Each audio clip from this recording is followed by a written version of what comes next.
Hello, my name is Evan, and if you are at all familiar with this channel, you know that I have been playing some solo RPG lately. I have been playing The Big Dry, which is sort of a crime fiction RPG, largely based on Ironsworn. But you'll also know that there hasn't been an episode of that show for quite a while, and to be all perfectly honest, it's because I'm a bit stuck. I've got a bit of imagination block or something. I just can't quite get myself to finish that story. I want to, and it will be finished one day. Hopefully by the time you're seeing this, it'll be finished and you get to go watch it, the whole thing on your own if you like.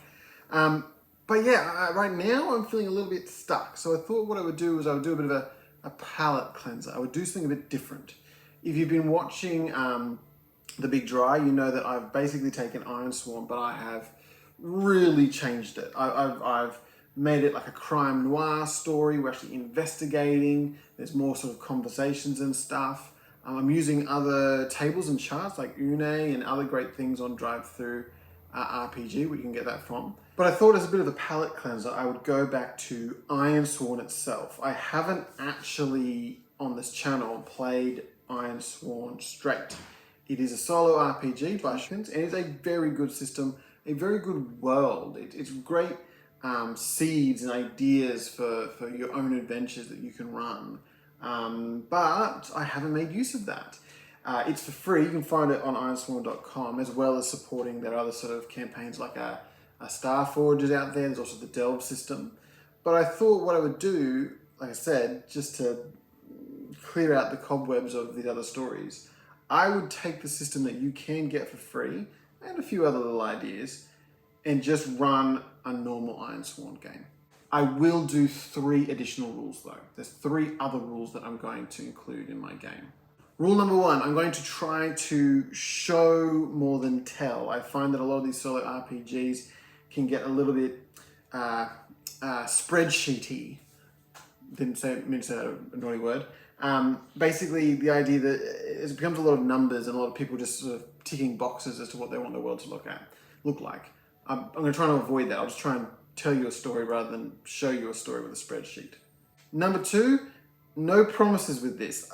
I will legitimately try to go with the dice as much as possible. Even though Ironsworn itself says, there's a bit of flexibility there, I am going to try and largely go with the dice, which means potentially this all could go very wrong. And this character could die without any sort of heroic story.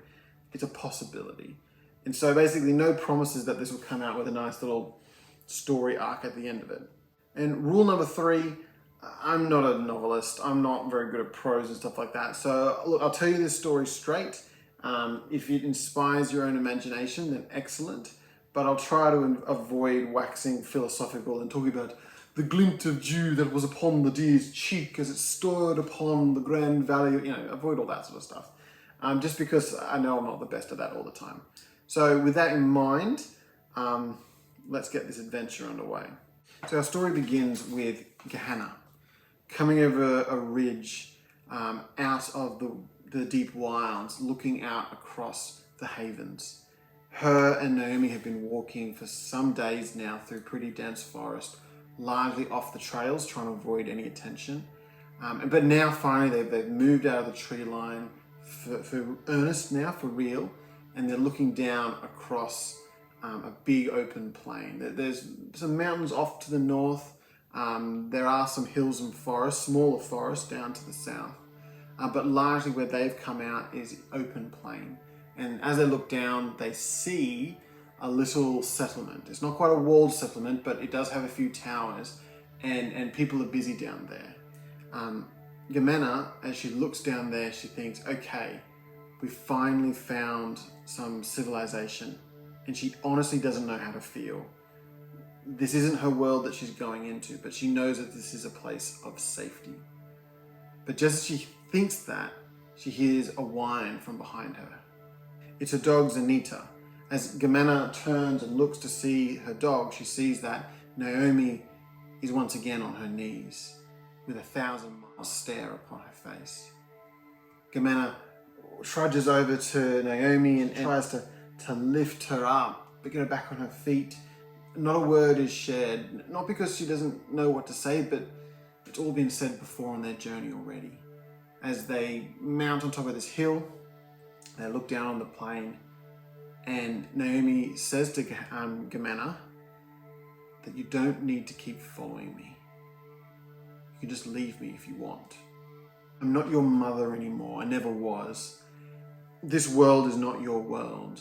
You'll just be coming in here and you'll be the cause of ridicule and scorn. I have nothing to offer you. Everything that I had is now lost. But you're young. You can go. You can make a new life for yourself. You can just leave me. Hey, just leave me.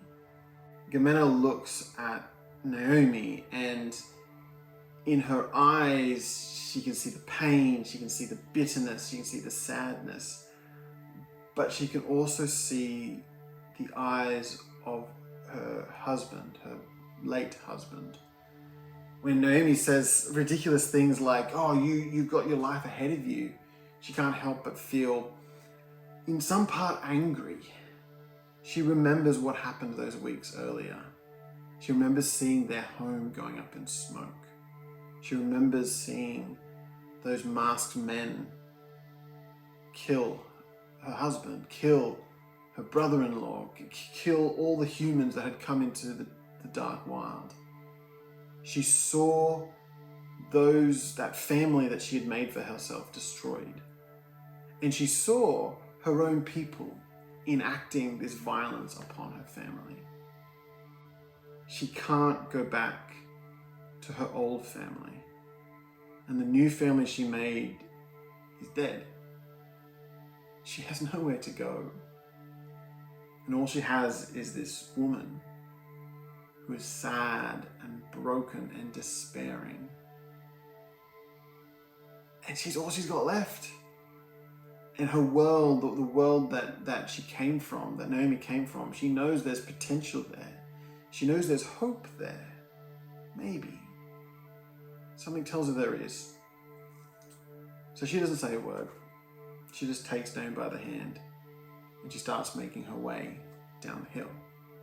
So Gimana is an elf. That's my idea. She's an elf, and she married Naomi's son. Naomi was a human. He came in from the hinterlands, not the hinterland, the havens. She came in from the havens, and somehow they, maybe through an uneasy peace, an uneasy truce between the elves that live in the deep wild and the humans that live in the havens of the Ironsworn, the Ironlanders. They, through trade and interaction, he actually encountered her family or something. And in the end, this entire trading family of Ironlanders decided that they would actually make a shift into the wilds. And they even married Gimana. They've even married Gimana the elf to try and slowly make a new life for themselves in the deep wild. That hasn't gone well. That has ended in tragedy. We don't know why at this stage, but basically all that life is destroyed. And now all Gimana has is herself and Naomi. And that's her initial quest. It's a formidable quest. Right now, she just wants to get Naomi somewhere safe. She wants to get her somewhere safe that she knows. When I say that, I don't mean just like safe from like immediate danger, but somewhere where she can live and live her life out. That's her broader quest right now. Now, at her disposal, there's some things. They have their hound, Zanita. So Zanita is a dog that they have with them. When they fled, they just grabbed a few supplies that they had, that they could. Actually, a good amount of supplies, because we're going to say that their supply is at 5. And their dog. That's pretty much it. Neither of these ladies are warriors. I don't intend them to be, at this stage at least. And so this dog is kind of like the only defense that they have right now. I think Zanita, I could be wrong, but it sounds a bit like a feminine name, so I think the dog's a girl as well. But all 3 of these ladies, including the dog, was not a lady, you get what I mean, are heading into this new world, a bit afraid. Now, what else she has? She has some skills as a herbalist. Gimana is a bit of a herbalist. She is able to sort of use her wit to make remedies to try and heal people. So that's possibly something she can try and leverage to help her out in some way. But then what I've got here, so these are all the path and ritual cards, by the way, and companion cards. We've also got 2 other cards that will help her out a lot. So firstly, we have divination. So my thought is that she's learnt the art of divination in the deep wild. She knows how to divine information from people using this ritual. Basically, if she gets a willing participant to give her a bit of blood, she rolls her heart and she can find information in order to help her out in what she's trying to achieve. But that's sort of like her elf life and her elf heritage, and that's important to her. But also, she has encountered the sort of the religion of these Ironlanders, and she's actually become a devotant of Abba. Abba is a god of the Ironlanders, and so she has this sort of devotion to this new Ironlander god in her life. So for this Ironland, I'm thinking that it's a bit of a polytheistic world. There's a lot of magic going on, and there are these divine beings. But for the Ironlanders, one of their primary ones is this Abba character. We'll discover that there's more later, but that's what I'm thinking. So she can use prayers in order to help secure advantage. So basically, going into sort of scenarios, I'm thinking Gimana's going to have this sort of dichotomy to her, something that she can either rely on her sort of the elf magic that she knows, or this new devotion to the Ironlanders god in order to sort of achieve what she needs to. So I'm hoping that will lead to a little bit of character conflict within her, hopefully, but we will see as we move forwards. What we'll also see is what the Ironlands are like. I know that most people, when they do this, they start by rolling on the world tables to figure out what the Ironland is like. I've played Ironsworn before, so I've got a bit of an idea of roughly what the Ironlands are like. But I think we'll discover this stuff as we go. We'll discover what the sort of political systems are like, what the law and the animals and all that as we go, as it's required, basically. I've got a bit of an idea, so we'll have things like those iron pillars. If you've ever played this game before, you know that there are these random iron pillars dotting the landscape of iron, the Ironlands. We'll have that. We'll also have Ironlands be a little more built up than sometimes it's depicted, but we're not going full high fantasy here, just little settlements around the place. With some like warring warlords that are burgeoning on kings, if you know what I mean. That's kind of what the land is roughly like, as far as I'm concerned for now. But if we want some more information, we'll basically roll for other information on what the Ironlands are like, as far as animals and all sorts of other stuff like that. But when you start Ironsworn, as well as having sort of an initial oath, an Ironsworn quest that this characters have, the long-term ones that may or may not be fulfilled in the course of the quest, it encourages you in the book to have an inciting incident to really kick off everything with a bit of action. So we're going to do that. I'm going to do this first rolling for the actual game, like on camera at least. What I'm going to do is we're going to just roll for action and theme. And basically, as they're coming down this hill towards their settlement, something's going to happen. Why not? So I've rolled on action. Something is avenging. We're avenging trade. Avenging trade. All right. So as Gimana and Naomi and Zamita, I'm going to have trouble with these names because I'm actually using the names from the booklet. But as they come down the hill, we see on the road there is, let's say, a dispute. There is a full-on argument going on between two groups. We're going to say that these are two groups of largely men, a few women in there as well. We might just go equal opportunity with Ironsworn for this one. And they're arguing, they're bickering. They are clearly not warriors. Like, they've got some daggers on them, and maybe one person in each party has a bit of a spear. But yeah, they're not warriors. They're traders. They both have sort of a donkey or two, or a beast of burden or two that have got goods on them, and they're fighting. How viciously are they fighting? Are they currently in a brawl? So if they're avenging, I'm going to say it's likely that they're in a full-on brawl. Yeah, so they're actually in a full-on fight. They're screaming at each other at this stage. Maybe one or two of their hands are as Gimana comes down the hill, they're just absolutely laying one into the other. And basically they can see them ducking around behind their carts. They've got some daggers, maybe one spear, like I said, and some of them are also going for some hunting bows that they have in their packs. So it's literally kicking off just as Gimana and Naomi are coming down this hill. So what are they going to do? Gimana looks to Naomi and just to see like if she can take her lead.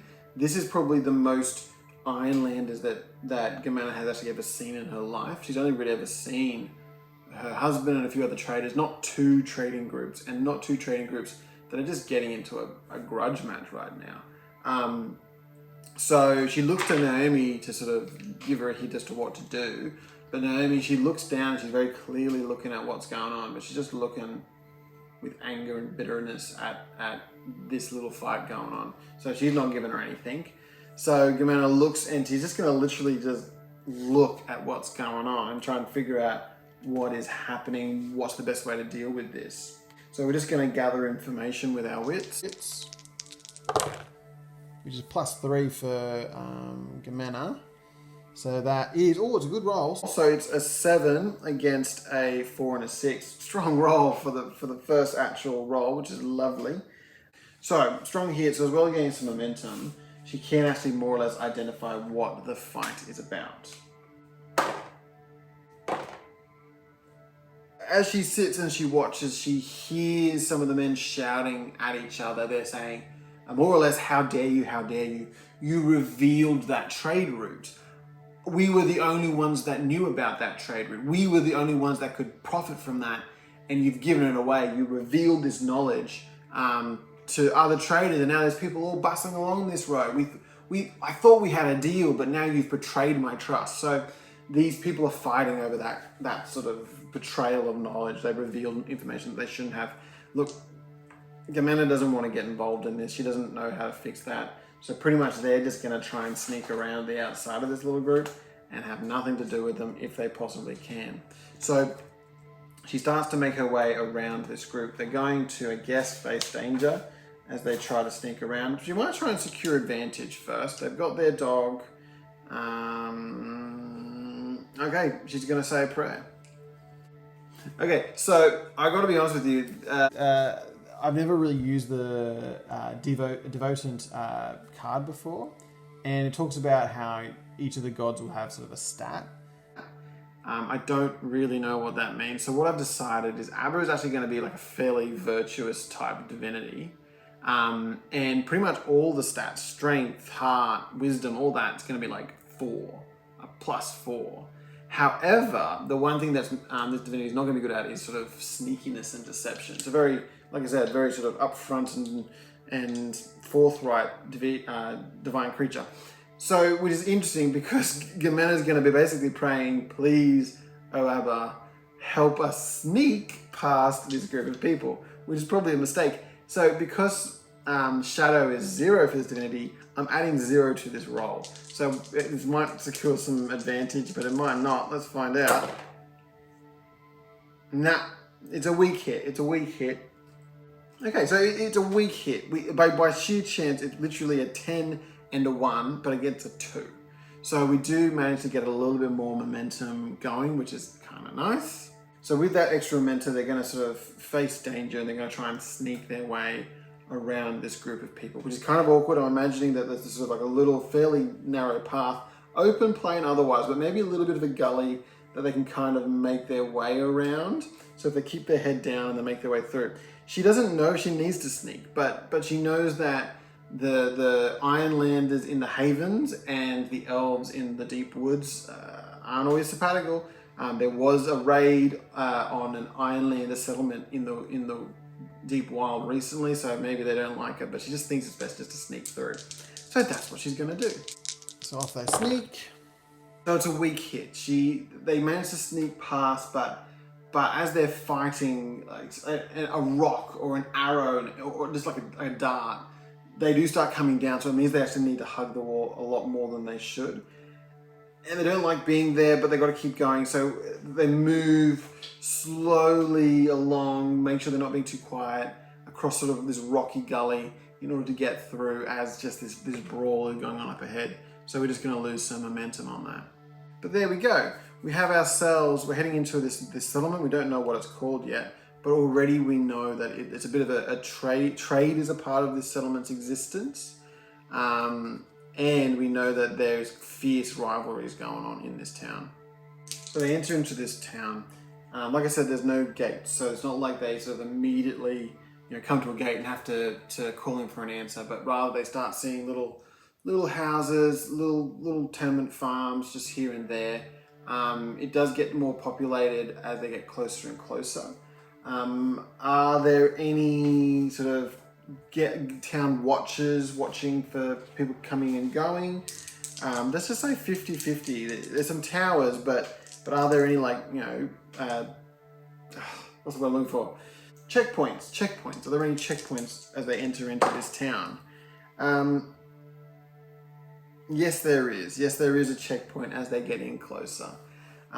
There are, again, maybe at the moment, there's not much going on as far as people going in and out of this checkpoint. But she does see a wagon nearby. There's like a little wagon there, which has been pulled off to the side. And there seems to be a bit of an altercation between one of the guards and the person who owns that wagon. So maybe they hadn't paid their license or something. So there's a bit of an altercation there. But as they approach, some of the guards standing near this sort of little checkpoint. Again, there's no boom gate or anything. It's just armed dudes basically on this road.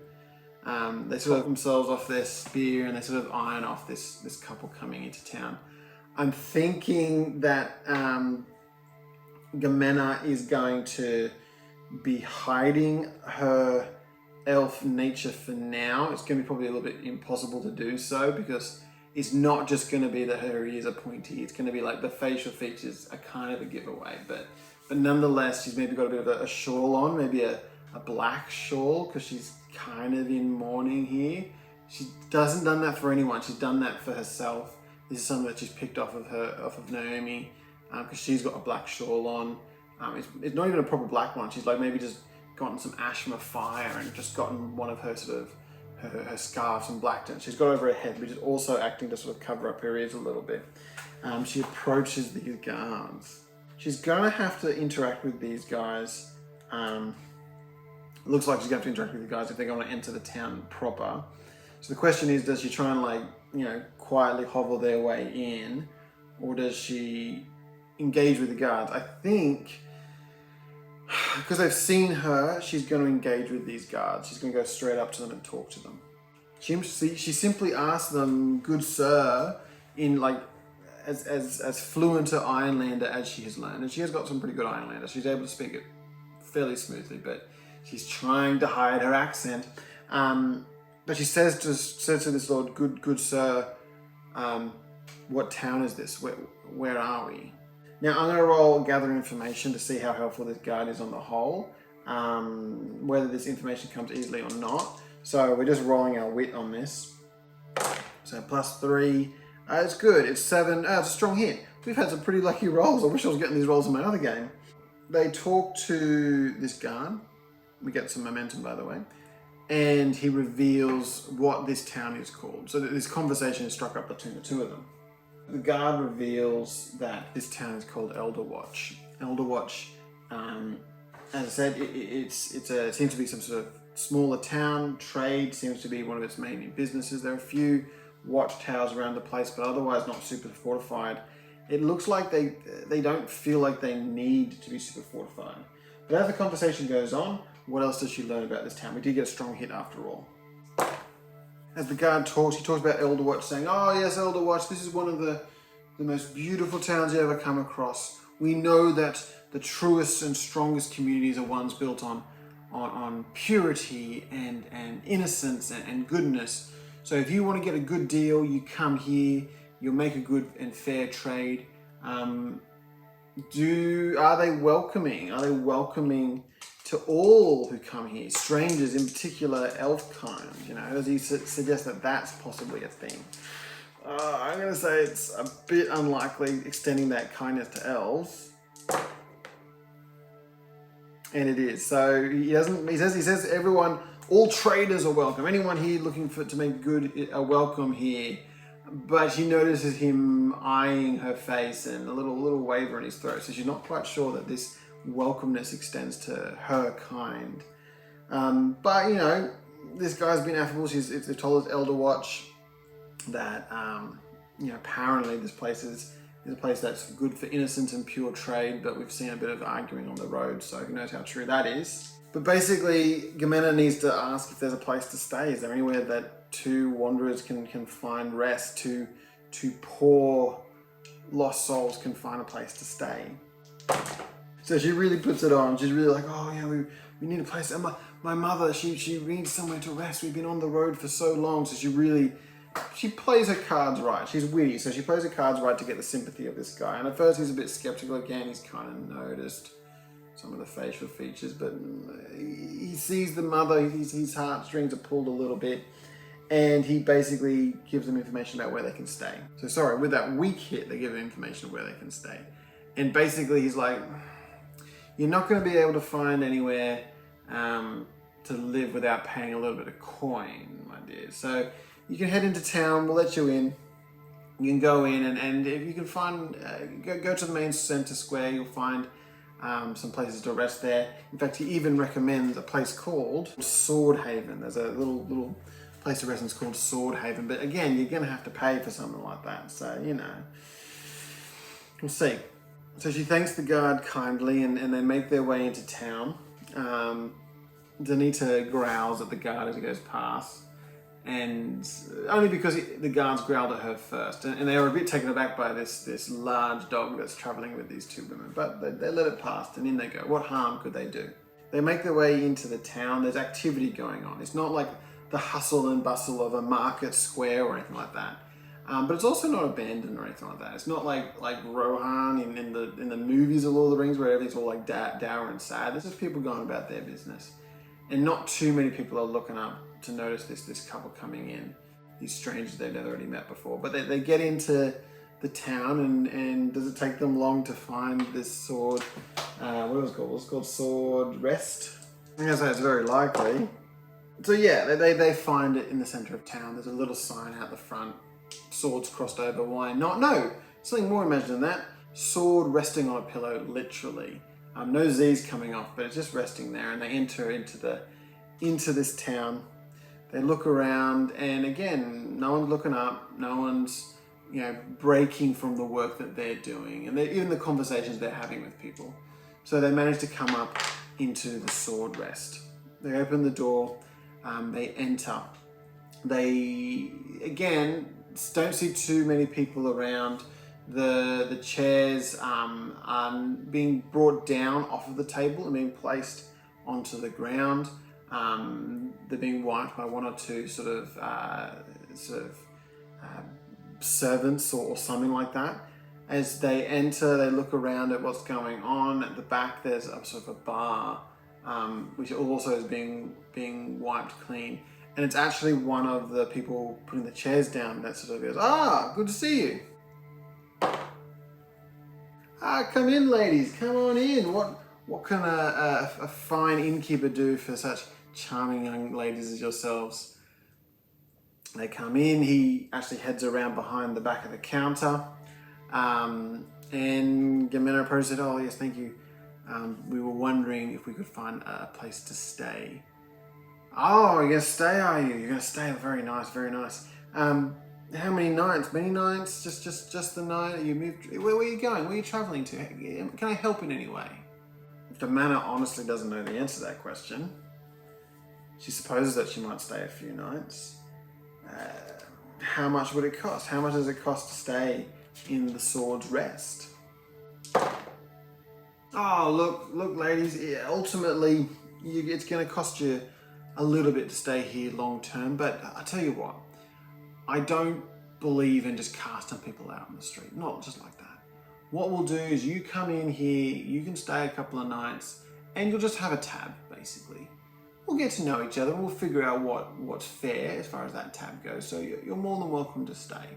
And until you find your feet, I'll give you a bit of breathing room to figure out what's going on. But be aware, it'll cost you eventually, but again, we'll come to an arrangement on that in the future. Okay, so Gimana, she could stay here. But this guy, he seems crafty. He seems a bit tricky and manipulative. So what other choice do they have? They can try and find a bunk with someone, but this guy is already offering a place to stay, and he's even offering a way for them to stay and maybe pay later. I'll tell you what, madam, I'll tell you what. To show that I'm above board, I've got here, oh yeah, here it is. And he pulls out for them a little talisman. It's nothing fancy, there's not even like anything carved or anything like that. But what it is tied to a bit of string for around your neck, is a piece of iron. He places that piece of iron on the table. Look, if you swear to me on this piece of iron to pay me a good price when you leave here, I won't even ask about how much money you've got or haven't got. We'll just come to an agreement at the end of like what, a week, and we'll decide then. So if you swear that you'll pay me at the end of this week, I won't make you pay up front. We'll just come to some fair agreement at the end. In fact, I'll swear as well. I'll swear that we'll come to a fair agreement at the end of this week how much you should pay me. So Gimana looks at that piece of iron. Oh, this is a risk. This guy seems shady. But again, he's swearing on iron. And Gimana already knows enough from Naomi that swearing on iron is a sacred act to these Ironlanders. And if he said the word fair, come to a fair agreement at the end of a week for the payment. So there's actually potentially not a bad way to get a good result out of it. So basically, when she swears on iron here, she's swearing a vow to pay this man at the end of the week a fair amount. Now I'm going to say at the moment, they've got some supplies for traveling and for living, but she could maybe trade some of those supplies, but really she's going to need to try and find some way to get some coin by the end of the week in order to pay off this debt that they're living here with. She looks at Naomi. Naomi is staring straight at this innkeeper. She's not taking her eyes off of him. She just looks with a hard stare. But Gimana gets nothing off of her, so she doesn't know what to do. So she places her hand on the piece of iron and she swears that at the end of this week, she will pay the innkeeper a fair amount for their stay in the Sword's Rest. So we're swearing a vow. We're swearing our first vow. The way that Ironsworn works is we just take our heart, we add it to our roll right now. I'm going to see how strong a vow this is. So this is a troublesome oath that she's swearing. She is swearing a vow, which in Ironsworn means I need to roll. We're going to roll with our heart and see if we have any idea as to how we can make this work. Oh no! Oh no! It is a complete and utter failure. So she's got good heart. She's got 2 heart, but she's fighting up against 2 8s, a double 8. So it's a miss. Okay, so she suffers 2 momentum, but she swears the oath. And when she swears the oath, she said, I swear that I will pay you back at the end of the week. Oh, well done, miss. That's great. I'll get you to your rooms. It won't take too long to get you up there. And we'll come to an arrangement at the end of this week. This next Woden's Day. Yeah, this next Woden's Day we'll do it. Gimana says, oh, great. Oh, I've sworn an oath with you. Could I get your name? The innkeeper looks back at her with a bit of a wry smile. You can call me the innkeeper. I prefer not to give my name to your kind. And just like that, Gimana realized that even though she swore an oath with this guy, he at least he doesn't like elves. Who knows about the rest of the town, how much they are on board with elves in their community. So it seems that she might be at the moment trying to make money or maybe even goodwill from this town, from a town of people who don't particularly like elves. So we'll leave it there. Gimana has come into the town of Elderwatch. It is a trading town. It is a town where people make bargains and strike deals and earn trust, but also betray that trust. It's a town that looks on her and her kind shiftily, and she's trying to find a place for her mother-in-law Naomi to be safe She sees in this bitter, angry old woman some kind of hope, even though she's lost everything from her past. Look, we won't cross off anything, because even though we found a safe place to stay for now, we won't cross off anything for Naomi's, the broader quest of finding Naomi a safe place to be, until we get past this innkeeper and whether or not we can stay there safely or not. But who knows what Gimana is going to need to do in order to try and find a way forward. But thank you so much for watching. We'll do 1 or 2 more of these and see what happens in this story. If you enjoy it, we'll keep adding to the story of Gimana and our little visit to the Ironlands in this solo RPG. But thanks again for watching. If you enjoyed this, like or subscribe. Have a look at some of the other videos that I've made on this channel. And hopefully you'll see me again some other time. Bye.